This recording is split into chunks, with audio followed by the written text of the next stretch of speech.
जा रहे हैं शब्दरूप। और शब्दरूप में इससे पहले हम लोग देखे थे बालक शब्दरूप, है ना। बालक शब्दरूप देखे थे सार्थक।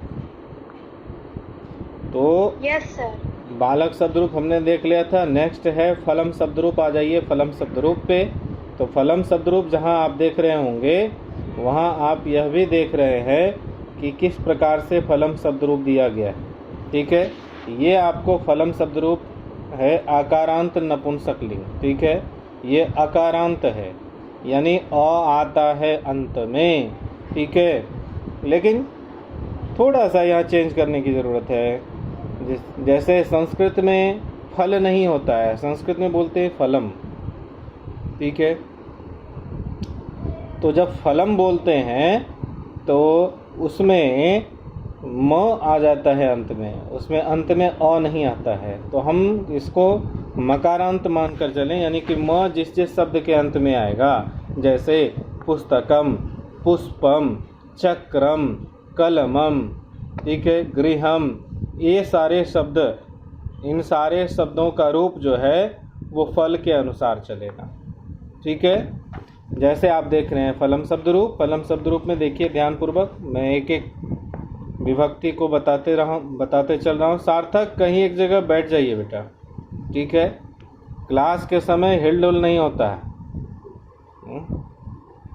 जब आप स्कूल में क्लास में बैठते हैं उस समय क्या करते हैं? बेंच पर खड़े होकर डांस नहीं ना, एक जगह बैठ जाइए, जगह अपना ढूंढिए और जगह जमा के बैठिए। चलिए आगे देखिए। तो शब्द है फलम, फले, फलानी। फलम, फले, फलानी। तृतीया विभक्ति फलेन, फलाभ्याम, फलैः। चतुर्थी में देखिए फलाय, फलाभ्याम, फलेभ्यः। पंचमी फलात्, फलाभ्याम, फलेभ्यः। षष्ठी में फलस्य, फलयोः, फलानाम। सप्तमी फले, फलयोः, फलेषु। संबोधन हे फल, हे फले, हे फलानी। ठीक है, अभी क्या करेंगे? अभी इसी शब्द रूप को हम पढ़ेंगे और एक एक शब्द करके। ठीक है, ताकि आपको बोलने में प्रॉब्लम ना हो। माइक बंद रखेंगे अपना, है ना, अच्छे बच्चे की तरह। व्योम,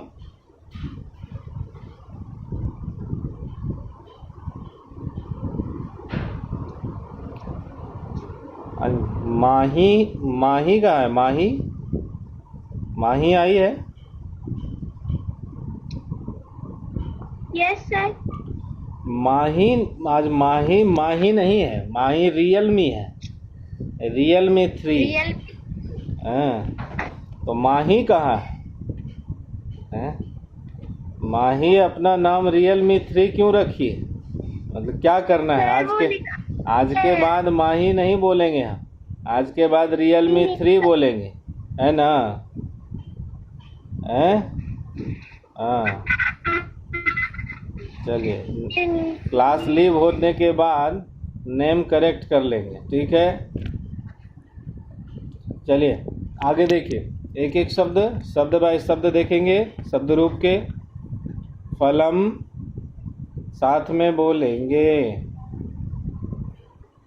जी। सार्थक गर्भ साथ में बोलना है, हाँ, इधर उधर नहीं करना है। चलिए बोलिए फलम, फलम, फले, फले, फलानी।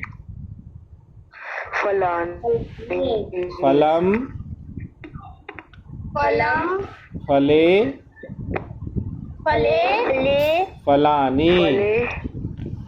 फलानी। फलेन,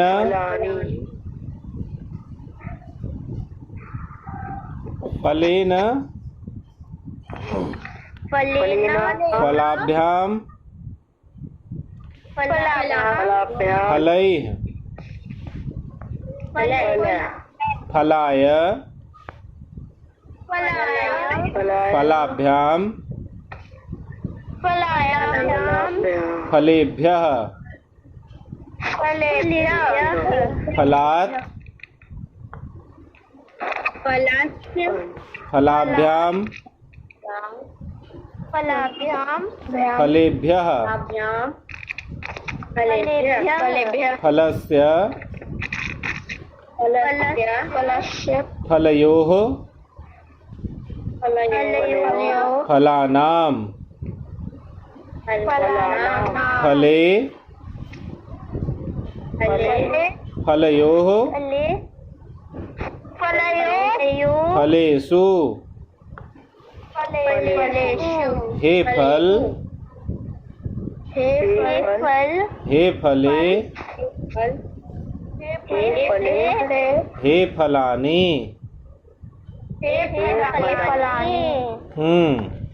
चलिए अभी क्या करेंगे, अभी तीनों वचन को एक साथ मिलाकर बोलेंगे, ठीक है।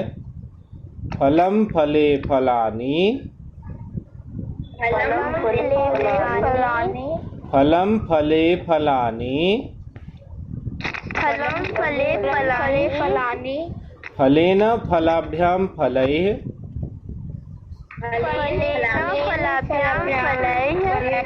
फलाय फलाभ्याम फलेभ्यः,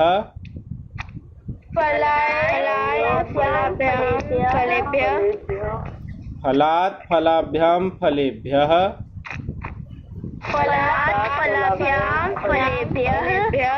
फलस्य फलयोः फलानां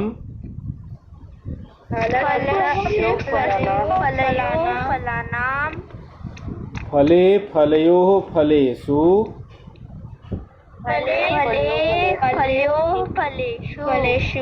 हे फल हे फले हे फलानि।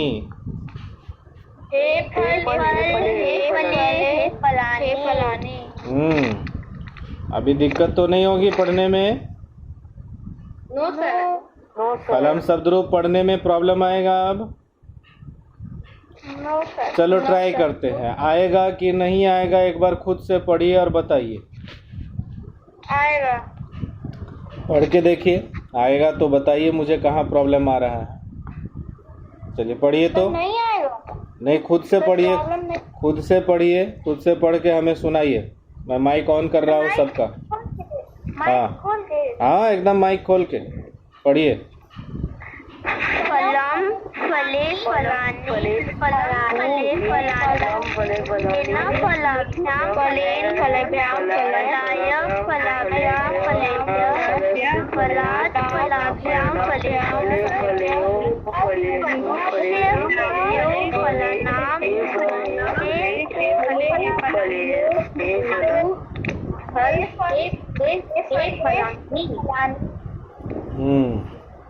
चलिए ठीक है, अभी पढ़ने में दिक्कत नहीं है किसी को, ठीक है ना?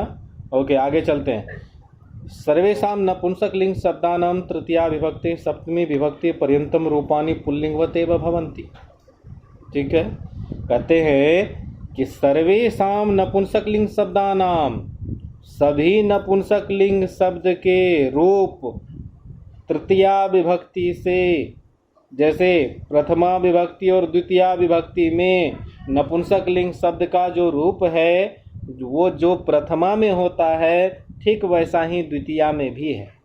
ठीक है, फलम फले फलानि प्रथमा में भी, फलम फले फलानि द्वितीया में भी, और तृतीया से लेकर सप्तमी तक वह पुल्लिंग के अनुसार चलता है। जैसे बालकेन बालकाभ्याम बालकै फलेन फलाभ्याम फलै, बालकाय बालकाभ्याम बालकेभ्यः फलात् फलाभ्याम फलेभ्यः। ठीक है, ये इस तरीके से वो चलते चलेगा बालक के अनुसार, यानी कहाँ से? तृतीया से लेकर सप्तमी तक।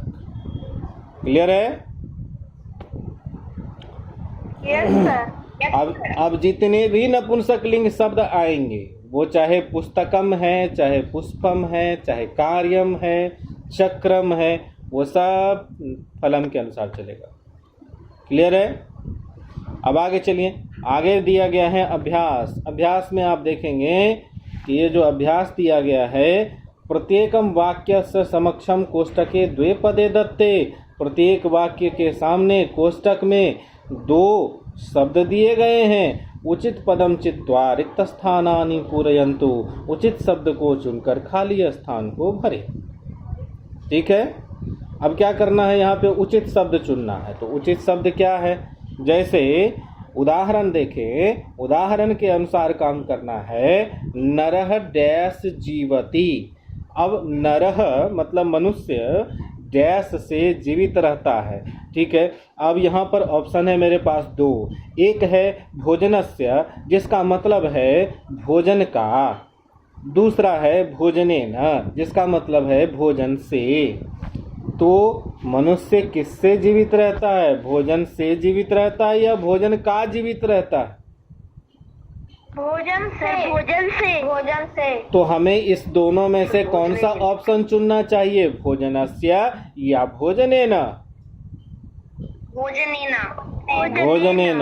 अब इसी तरीके से बाकी वाक्यों में भी ऐसा ही सोच कर बनाएंगे। नरः डैश उद्यानम गच्छति। ऑप्शन है 2, भ्रमणाय या भ्रमणेन।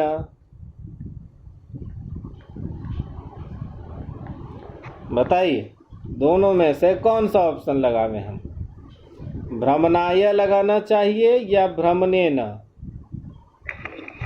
भ्रमणेन का मतलब है घूमने से। ठीक है, और भ्रमणाय मतलब है घूमने के लिए।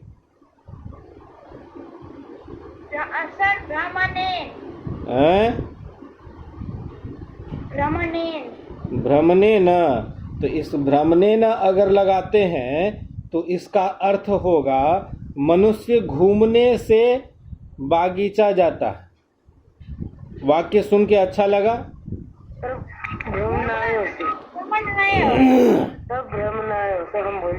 भ्रमणाय यानी मनुष्य घूमने के लिए बागीचा जाता है। ठीक है, देखिए गलत ऑप्शन जहाँ चुनिएगा वाक्य जो है वो गड़बड़ हो जाएगा। ठीक है, और वाक्य जहाँ सही जाना चाहिए वहाँ कुछ और दिखने लगेगा। ठीक है, इसलिए सही ऑप्शन कैसे चुनेंगे, तो शब्द में अर्थ का ज्ञान कीजिए। जैसे अभी बताते हैं, देखिएगा। दूसरा देखिए, आचार्य डैश पुरस्कारम यच्छति। आचार्य मतलब गुरु है ना, पुरस्कार देते हैं डैश। ठीक है, तो शिष्याय, शिष्याय में कौन सी विभक्ति है बताइए? सर क्या? शिष्याय में विभक्ति बताइए। क्या नहीं, कान खुले रखिए। सर चतुर्थी विभक्ति एक वचन। चतुर्थी विभक्ति एक वचन। अब ये बताइए, आपने याद किया था कर्ता ने कर्म को करण से ही संप्रदान भेजना, याद किया था? Yes sir. हाँ, कर्ता चिन्ह याद किए थे, कारक के चिन्ह। कर्ता ने कर्म को, फलाने ने फलाने से, फलाने को, फलाने के लिए, फलाने में, याद किए थे कि नहीं? Yes sir, yes. याद किए थे। तो ये बताइए, शिष्याय चतुर्थी विभक्ति एक वचन बताए, तो चतुर्थी विभक्ति का चिन्ह क्या है?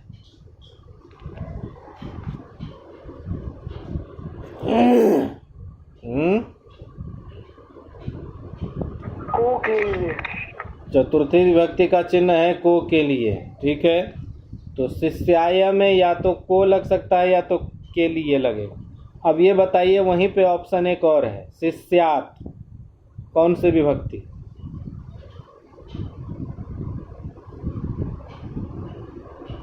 सर पंचमी विभक्ति एक वचन। पंचमी विभक्ति एक वचन। तो पंचमी विभक्ति का चिन्ह क्या है? सर क्या? आवाज वैष्णवी, वैष्णवी मेरी आवाज कम जा रही है क्या? No sir, no sir. आवाज ठीक ठाक है ना मेरी? कभी कभी कट रही है। जयंत कुमार, ठीक से आवाज सुनाई पड़ रही है ना? Yes sir, clear. तो फिर बीच में जब क्वेश्चन पूछते हैं तो क्या? अरे सर वो उस समय प्रॉब्लम हुआ था, वैसे ठीक है। तो क्वेश्चन ध्यान से सुनिए, बार बार रिपीट नहीं करेंगे।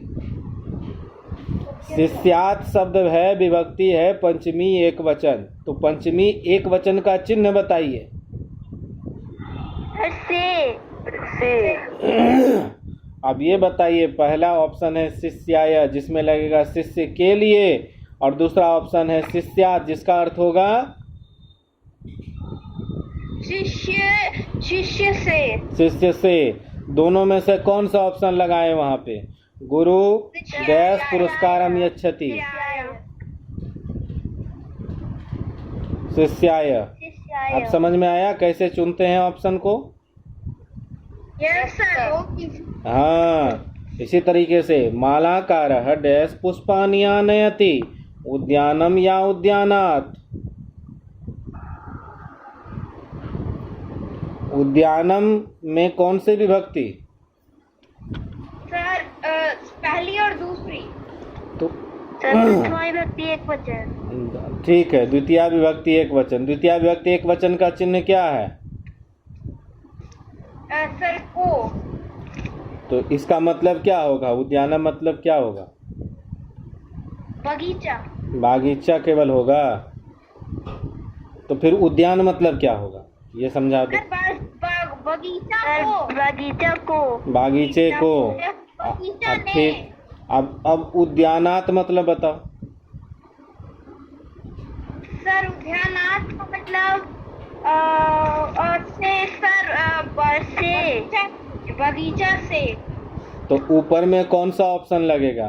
मालाकारा यानी माली जो है फूल लाते हैं, माली फूल लाते हैं। तो बागीचे को फूल लाते हैं या बागीचे से फूल लाते हैं? बागीचे से। तो क्या लगेगा, उद्यानम या उद्यानात? उद्यानात। उद्यानात। अब अगले ऑप्शन पे चलिए। बालकः डैश निपुणः अस्ति। ठीक है, बालक डैश में निपुण है। ऑप्शन है पठने। पठने में विभक्ति बताइए। सर सप्तमी विभक्ति। सप्तमी विभक्ति। तो सप्तमी विभक्ति एक वचन। सप्तमी विभक्ति एक वचन का चिन्ह बताइए। सर में पर। में पर। तो यहाँ क्या लगेगा, अर्थ क्या बनेगा इसका? पठने शब्द का अर्थ क्या होगा? सर पढ़ने में। पढ़ने में। दूसरा ऑप्शन है पठनात्। शब्द में विभक्ति क्या है? सर ये है पंचमी विभक्ति। पंचमी विभक्ति। पंचमी विभक्ति का चिन्ह लगा के अर्थ बताइए। सर पढ़ने से। पढ़ने से। तो बच्चा पढ़ने में निपुण है या पढ़ने से निपुण है? सर पढ़ने में निपुण है। पढ़ने में निपुण है। तो क्या लगावें, पठनात् लगा दें? नो सर पढ़ने। अच्छा, पठने लगा दें। हाँ बता दो, लिख देंगे फिर गलत हो जाएगा ना। हैं सर जी मारेंगे हमको।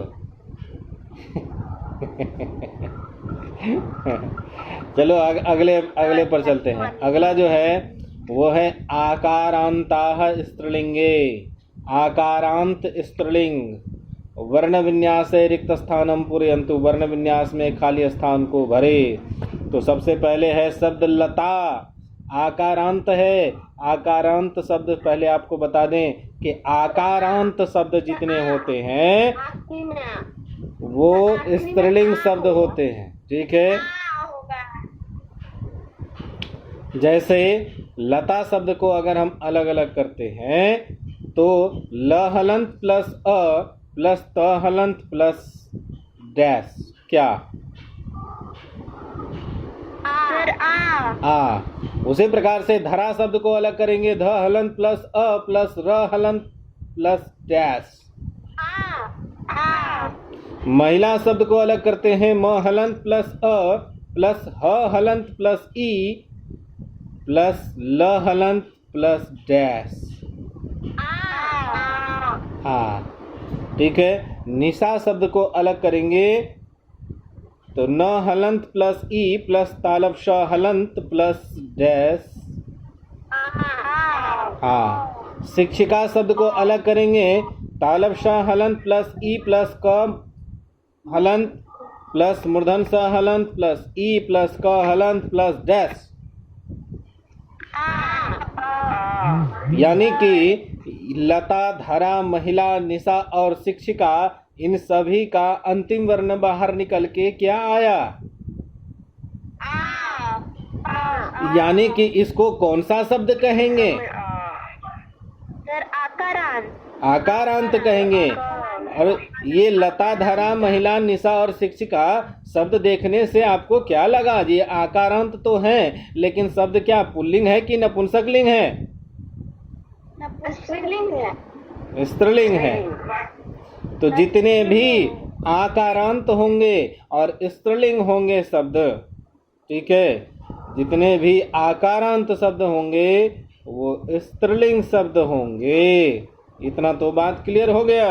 अब आगे चलते हैं। इसी प्रकार से ढेर सारे शब्द जैसे वीर बालिका, आजीविका, अजा, मार्गदर्शिका, श्रद्धा, शिखा, विमान चालिका, शाखा, शोभा, अम्बा, अध्यापिका, शोभना, धारा, कृपा, बालिका, ये सारे शब्द जो यहाँ पर दिए गए हैं, इन सारे शब्दों में अगर आप गौर से देखेंगे तो सारे शब्द में अंत में क्या आ रहा है?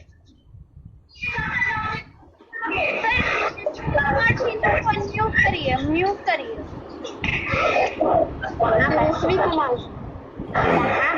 ठीक है, यहाँ जितने शब्द हमने आपको बताए, इन शब्द के अंत में क्या आ रहा है?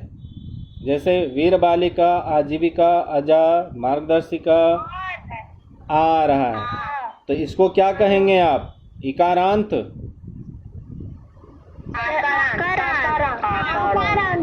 आकारांत कहेंगे। यानी कि ये शाम शब्दानाम अन्ते आकारः भवति ते सर्वे एव शब्दाः आकारांताः भवन्ति। जिन शब्दों के अंत में आ आएगा ऐसे शब्द आकारांत शब्द कहलाएंगे।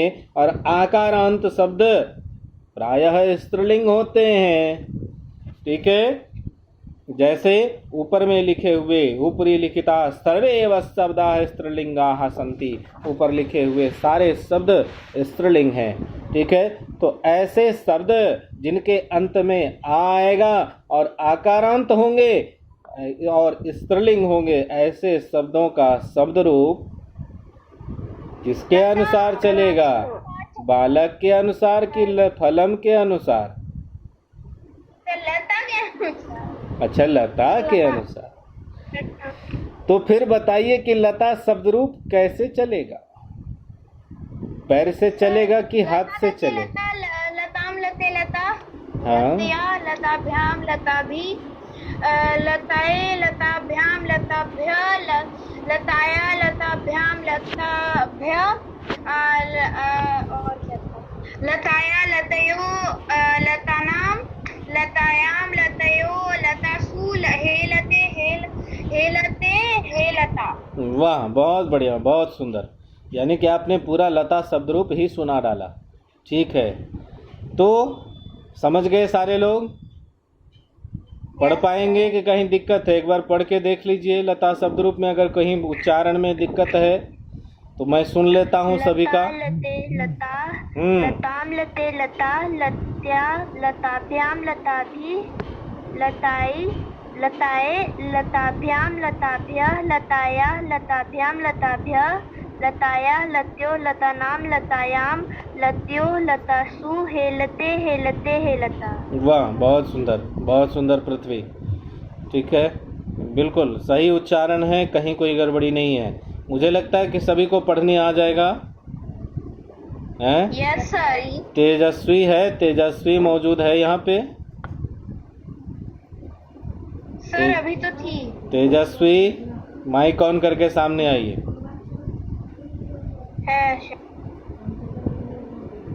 तेजस्वी, माइक ऑन कीजिए, सामने आइए।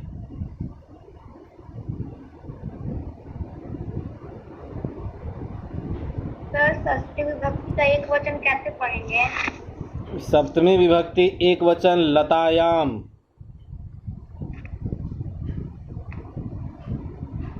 तेजस्वी है, क्लास में मौजूद है। तेजस्वी, माइक ऑन कीजिए।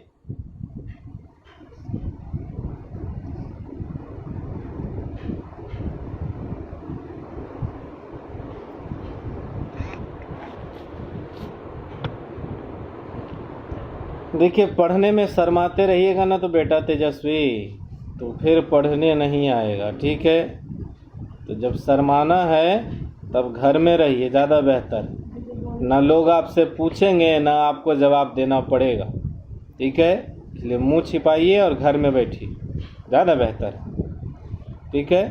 हाँ, रास्ते में चलते हैं तो प्रश्न तो पूछे जाएंगे, ठीक है।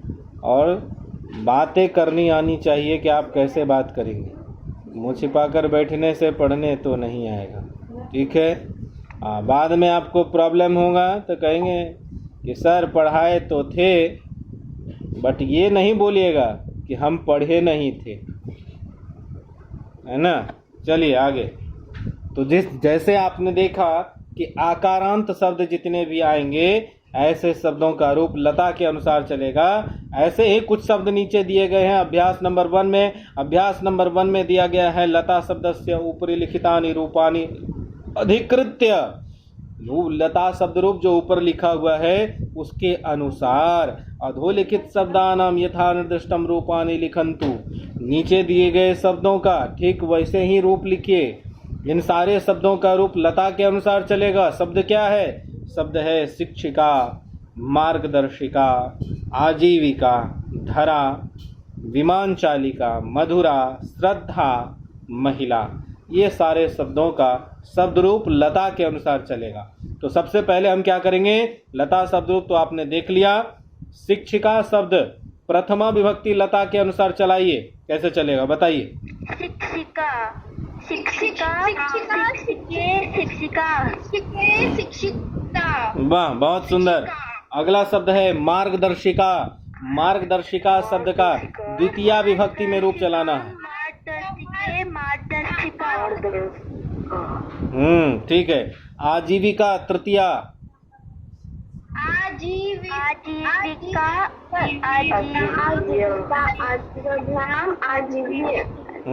बहुत बढ़िया, लेकिन गलत है, ठीक है। हाँ,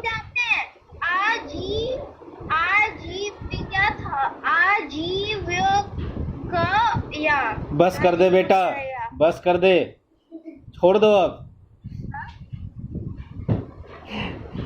छोड़ दो, मैं बता देता हूँ। तुमने टांग तोड़ दिया उसका, बेचारे का, शब्द का। अब सुनो हमसे, ठीक है। शब्द है आजीविका, तो रूप चलेगा लता के अनुसार आजीविकया, आजीविकाभ्याम, आजीविका भी। अब बोलो सार्थक। सर हम समझ गए। नहीं, हम नहीं ना समझे, आप ना समझ गए। आजीविकाभ्याम, आजीविकाभ्याम। अब फिर गलत कर दिया, नहीं हुआ, फिर टांग तोड़ दिया एक शब्द का। फिर से बोलो। आजीविकया, आजीविकया, आजीविकाभ्याम, आजीविकाभ्य। नहीं हुआ, आजीविका भी। आजीविका भी। हाँ, तो तुम बोल दे रहे हो चतुर्थी विभक्ति का बहुवचन। चतुर्थी विभक्ति का बहुवचन उसमें नहीं लगेगा, वो उसको चलाना है तृतीया विभक्ति के बहुवचन में। और तृतीया विभक्ति का बहुवचन है लता भी, तो हो जाएगा आजीविका भी। आप समझ में आया? आजीविका भी। हाँ, इसीलिए मैं बार बार कह रहा था कि तुम टांग तोड़ दे रहे हो शब्द का। बताओ। चलो अब चलते हैं अगले शब्द पे। अगला शब्द है धरा। धरा शब्द का चलाना है चतुर्थी में, बताइए। वाह, बहुत सुंदर। चलिए अगला शब्द विमान चालिका, पंचमी में। विमान चालिकाया, विमान चालिकाभ्याम, विमान चालिकाभ्य।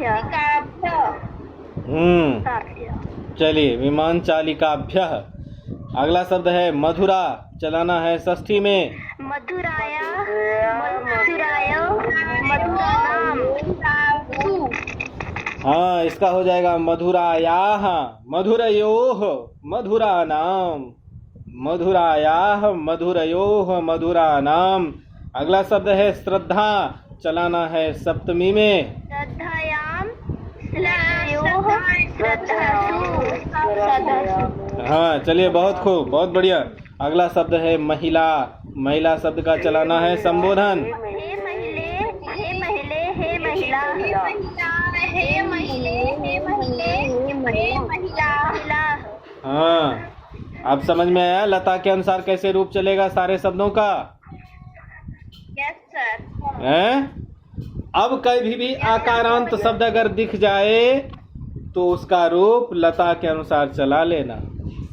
वहाँ मत खोजना कि सर इसको बता दीजिए, ना बताएंगे। इसलिए क्योंकि जितना बताना था बेटा एक बार बता दिए लता शब्द रूप में खोज खोज के, ठीक है। और तुमने टांग भी तोड़ा खोज खोज के शब्दों का, ठीक है। अब आगे ना बताएंगे, इसलिए आगे अब ध्यान रखना है कि आकारांत शब्द जहाँ जहाँ मिलेंगे उन सारे शब्दों का शब्द रूप लता के अनुसार चलेगा। समझ गए Akhtar ji, Ishan Akhtar? Yes sir. Yes sir, ठीक। तो अगले दिन आपसे लता शब्द रूप सुन लेंगे ना ईशान? Yes sir. कि फिर बोलोगे कि सर बैकग्राउंड अच्छा नहीं आ रहा है।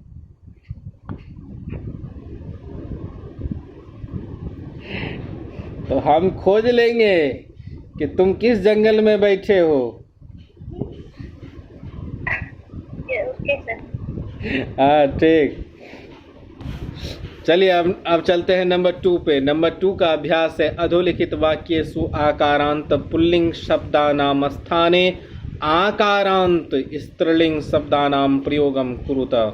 अधोलिखित वाक्येषु, नीचे लिखे हुए जो वाक्य है उसमें आकारांत शब्द है, यानी अ है जिसके अंत में, ऐसे शब्द आकारांत पुल्लिंग, उसके जगह पर आकारांत स्त्रीलिंग शब्द का प्रयोग करना है, ठीक है।